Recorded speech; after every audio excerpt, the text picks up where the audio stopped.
Well, greetings. I see you've joined me for another insight. Back to the book of Genesis in chapter 13. And again, I want to say the Bible is not a history book. Now, the history that's found in it is accurate, but that's not why God wrote it. This is a book of revelation.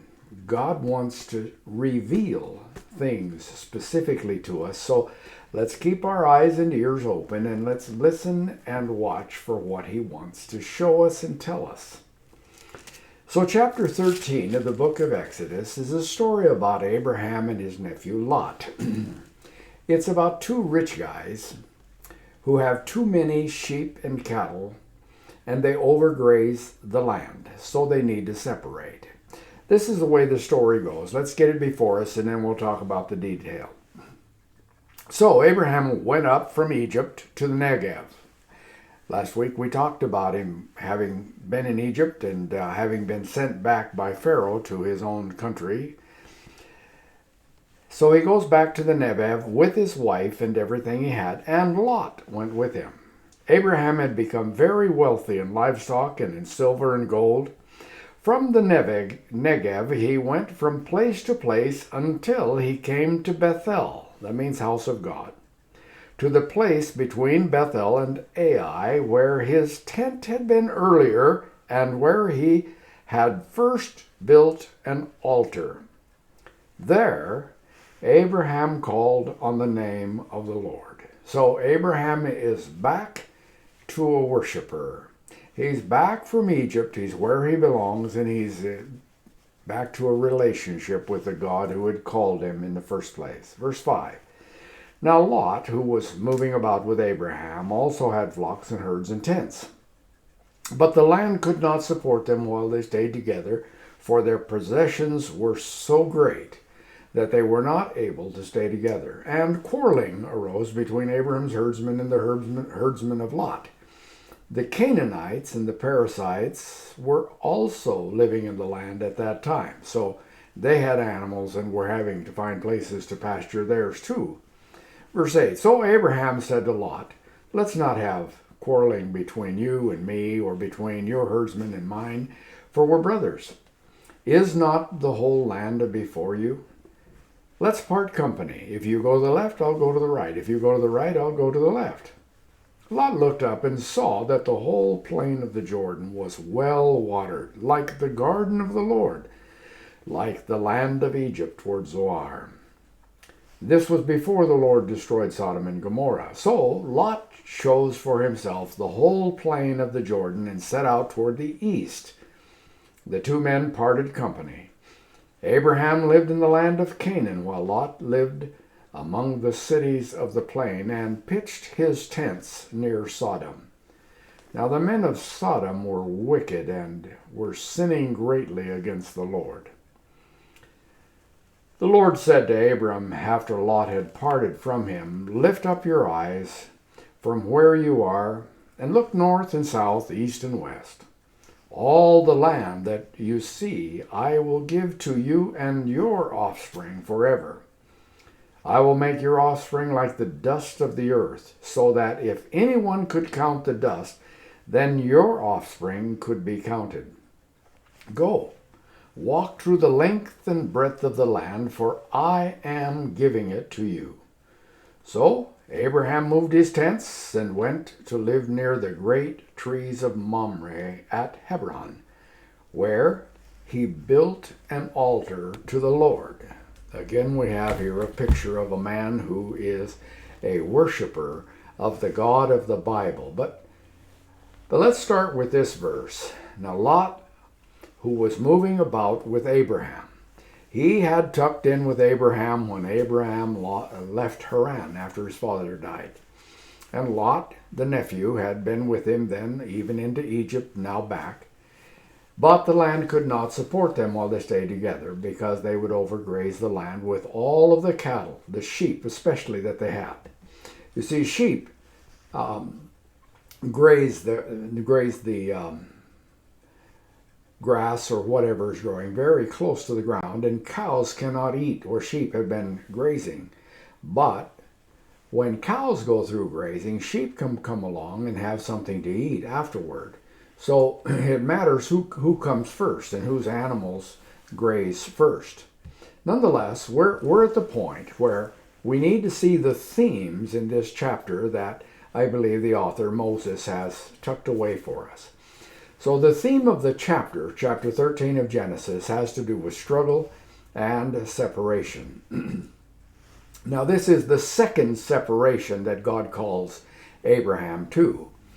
And the author is going to tell us then that there's also a second statement from God about a promise that he makes to Abraham. So in the first we have one separation from Haran. So let's get that one up here. The first separation was from the nations, the rest of the nations that come from Noah, and had gone to the plain of Shinar, built the Tower of Babel and Babylon, and God had judged them. So Abraham is to separate from all of those nations and from his father's house as well. So God asks him in chapter 12, leave your country, your people, and your father's household. And then here's the promise, or the first statement. I will make you into a great nation, and I will bless you. I will make your name great. Then now in this chapter 13, we have a second separation. And this is a separation from the closest of kin. So there are two things here. The two men parted company. But God says to Abram, a son coming from your own body will be your heir. He had complained that he didn't have an heir and that Eliezer was his heir. And so God says, no. That's not the way it's going to work. I'm going to give you a son. Now, Abraham is aging in years, so while he believed God, it's a little hard for him to conceive how that's going to happen.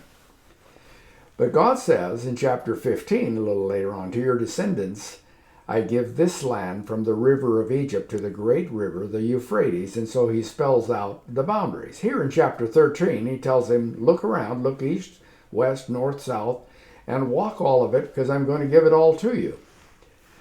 So Abraham has now returned to the promised land from Egypt. He had gotten out from under the blessing of God by going off to Egypt because there was a famine, and got in trouble down there by lying about his wife, and Pharaoh had sent him back.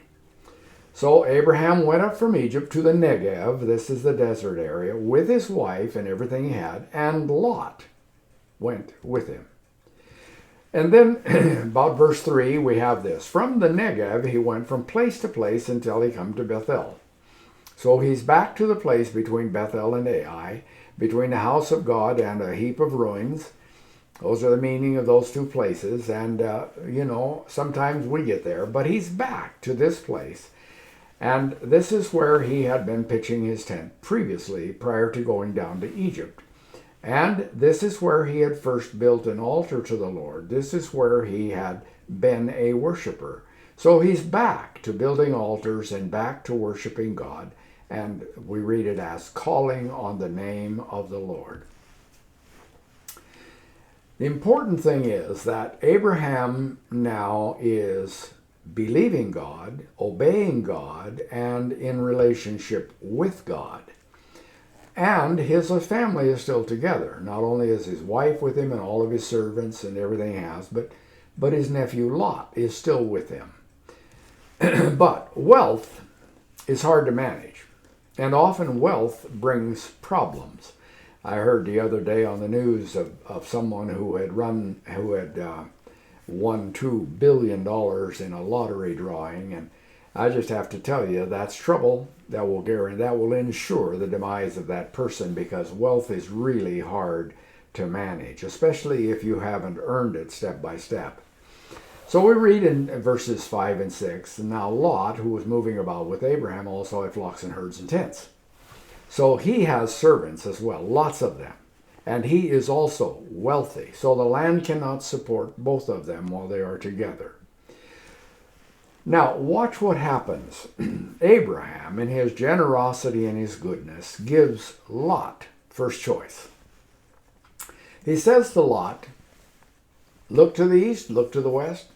You choose which way, what part of the land you want, and you go one way, I'll go the other. So the privilege of first choice belongs to the nephew, Lot. Oh, wait, hold it. God had said that he was giving this land to Abraham. And now Abraham's going to just give it away? He's going to mess with God's promise. Or is it that he can trust God's promise regardless of who he gives the land to? But from a human perspective, it looks like God's promise is at risk here. And Abraham is completely oblivious to it. So here are the critical choices. Abraham says to Lot, let's not have any quarreling between you and me, between our herdsmen, your herdsmen and mine. We're brothers, not sense of blood brothers, but relatives. Is not the whole land before you? Let's part company. If you go to the left, I'll go to the right. If you go to the right, I'll go to the left. And so there he gives him his option. Take what you want. And he's about to give it all away to his nephew. He's about to give away what God has promised to him. Now listen, the descendants of Lot were Ammonites and Moabites. Those are the two countries, groups of people that were primary obstacles to the fulfillment of God's promise. They gave Israel a hard time when they came back to possess the promised land from Egypt in the Exodus. And then down through the rest of the story, Ammonites and Moabites are a problem to Israel. And God in his word says that no Moabite will stand in the congregation of the Lord. Now remember, Ruth was a Moabitess. And she accepted the God of the Bible, and she is even included in the genealogy of Jesus. But understand that the people groups were a problem. So Lot looks around and he sees the lush green valley of the Jordan. And it is. Today the Israelis are teaching the Islamics how to do drip irrigation. And man, the place is just thriving. Now the Islamic farms aren't quite as neat and tidy and quite as productive as the Jewish. God has a way of blessing the Jews. It's just amazing. But the Jews are teaching their brothers, for these two are in a sense brothers, and God says that one day he will bring them back together into one. And everyone will worship God from Egypt to the Euphrates. An interesting promise. So here's a picture of Jericho. Jericho has palm trees. Man, its latitude is a little lower than Southern California, more like down in Florida, so palm trees are in abundance. But it's lush and green because there's water down there, and they can irrigate their farms and their yards and whatever else. Now Abraham gets the wilderness of Judea, and this is what the wilderness looks like. It's mountainous or hilly, steep hills. And some of the hills are rounded a bit, but they're still steep, and they just don't grow a whole lot. As you look on it, it doesn't seem like there's anything there, and yet the sheep thrive in the wilderness. You see, there's a little sprig that sprouts sometime between 3 in the morning and 5 in the morning, and it grows to about 3 inches tall. And the shepherd needs to know where those little sprigs are because the sheep love them. They are delicious to sheep, and they are highly nutritious. But when the sun comes up after 5 o'clock, 6 o'clock, whenever the sun comes up, it takes about 15 minutes for those little things to wilt, and they are no more. So the shepherd has to get his sheep there early, and the psalmist in Psalm 23 says, he leads me beside, makes me to lie down in green pastures. And we think that's grass up to your hips, but no, it's not. It's this wilderness area, and the green pastures are these little sprigs that grow up. And there are patches of them, and the shepherd needs to know where they are and where they haven't been overgrazed.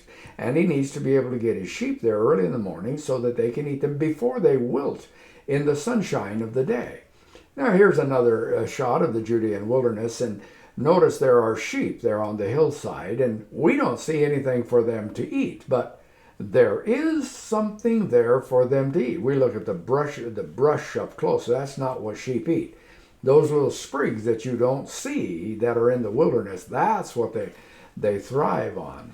And so they also had cattle that would have to have some place to eat, and so shepherds need to know where to feed them as well, especially in the wilderness.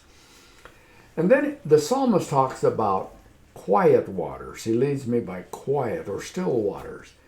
And the story is that sheep are dumb animals. They really are. They can't find food on their own. They need a shepherd, and they don't smell water. Sheep are the only mammal that cannot smell water. So a shepherd needs to take them to where they can drink water. But sheep cannot drink from rapid waters. They can only drink from still waters. So the shepherd needs to know where to find these still waters. Now on the right side, there's a steep canyon, but there's a little river down there. And there will be places where the water is not running in rapids, it pools. And those pools are where the shepherd needs to take his sheep. Imagine getting your sheep up and down steep cliffs like these. But the shepherd knows the terrain, and he knows how to get them there.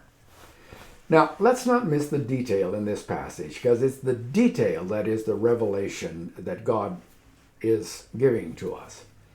So in verses 10 to 13 we read, Lot looked up and saw the whole plain of the Jordan was well watered, like the garden of the Lord. Let's get that. Like the garden of the Lord. Now, this is a reference to the Garden of Eden, the garden of God, or the garden of the Lord. In antiquity, that's what an area was called. Still in that area, when Adam and Eve sinned, the soil was cursed. And so that lush garden apparently went away. I don't know when or how it went away, but Adam and Eve lost access to it immediately.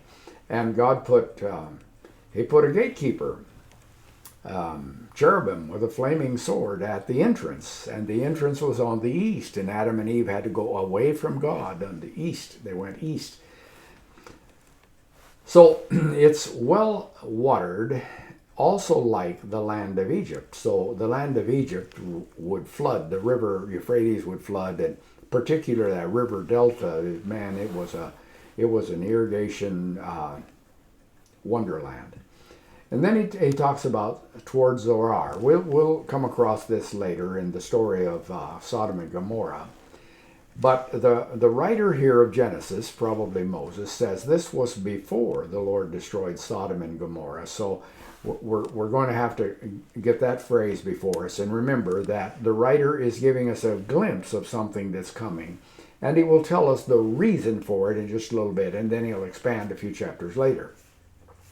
Reading on, so Lot chose for himself the whole plain of the Jordan and set out toward the east. Now, I've said before that anytime the Bible talks about movement eastward, it is away from God. So keep that in mind, and that's a phrase we want to take as revelation from God. Continuing, the two men parted company. Abraham lived in the land of Canaan, while Lot lived among the cities of the plain. And here it is. He pitched his tents near Sodom. Not in Sodom to start with, but near Sodom, and he's moving in that direction. And then we have this commentary. Now, the men of Sodom were wicked and were sinning greatly against the Lord. Oh, isn't that interesting?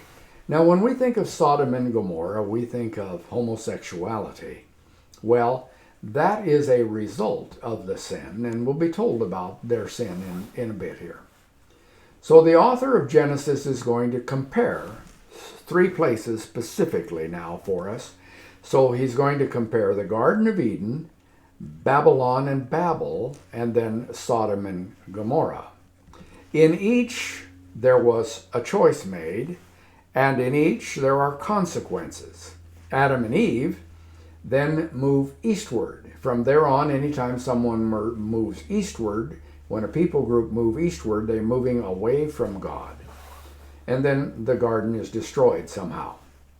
So when we think about Babylon and Babel, again, there is a choice. The choice was to try to build a city so that it wouldn't get separated, and they want to build a tower to make a name for themselves. But there were consequences to all that. And there's always consequence when we do things other than God's way.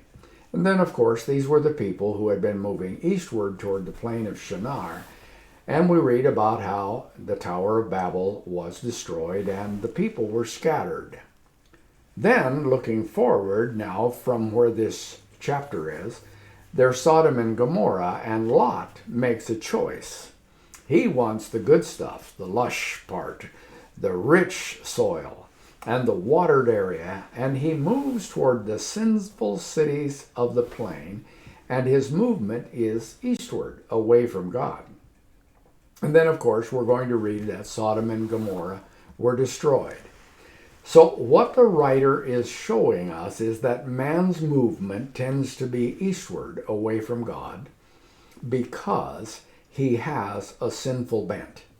His heart is evil, and that continually. We're born with a sinful bent. I call it a propensity to sin, to try to do it some other way than God's way. Do it our way instead of his way. But God's judgment is always judgment on sin, and it is sure. Not that he hates people, but if people won't separate them from sin, they will suffer from the destruction, God's destruction of sin. Abraham's obedience to God, on the other hand, in the call that brought him to the Holy Land, and in the separations that result, always produce blessing out of the promise of God. And here it is, clearly stated and clearly illustrated in chapter 13 of Genesis. Now there's a spot that archaeologists have been noodling around on for several years now called Tel El Hammam, and it's on the edge of the Jordan Valley, near Jordan and at the upper end of the Dead Sea. And it is the possible site of Sodom, the city of Sodom.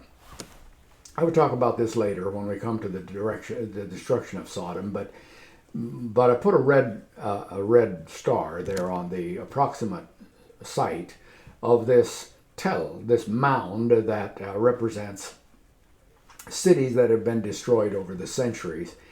And they're excavating it and find they believe that it was occupied from about 4,300 to about 2000 BC. Now that's 2000 BC is about when Abraham lived, and so it ceased to exist about 2000 BC.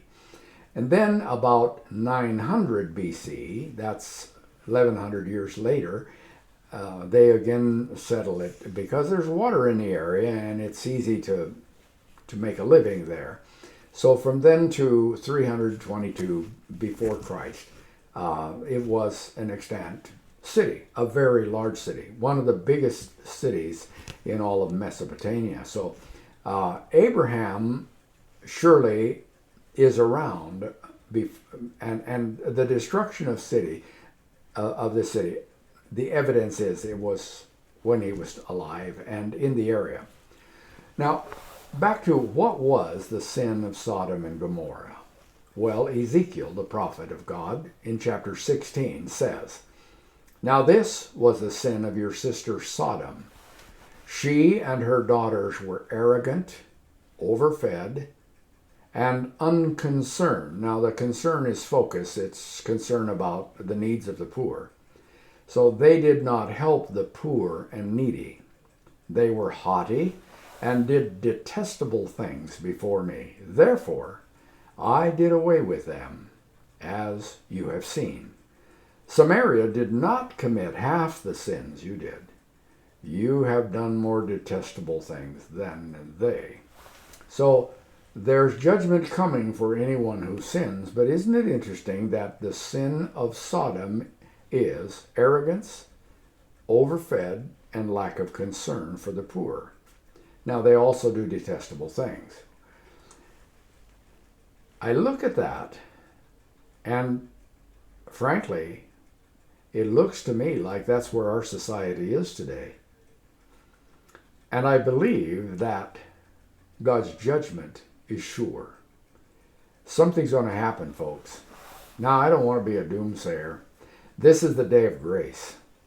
And there is a spiritual movement, a return to God going on in the United States today. I am hearing of a movement of God that we have been praying for years. But we need to confess our sin and turn from it.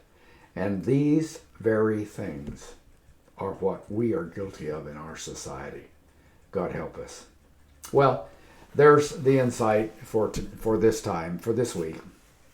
And again, I want to tell you that there are devotional insights different than these available. And if you just go to meditatingwithron.com on your search line in either Google or Bing or whatever you use. And then also, these messages are recorded on YouTube, and I'm sure that's where you found this one, and so all of them can be found here. I have some books also if you're interested. If you'll just correspond with me at drronhunter@gmail.com, I'd be glad to work with you on how to get a book or two. Okay. God bless you. Thanks for joining me today. Father, bless my listener and help us to live under the umbrella of your blessing. In Jesus' name, amen. Thank you. God bless you.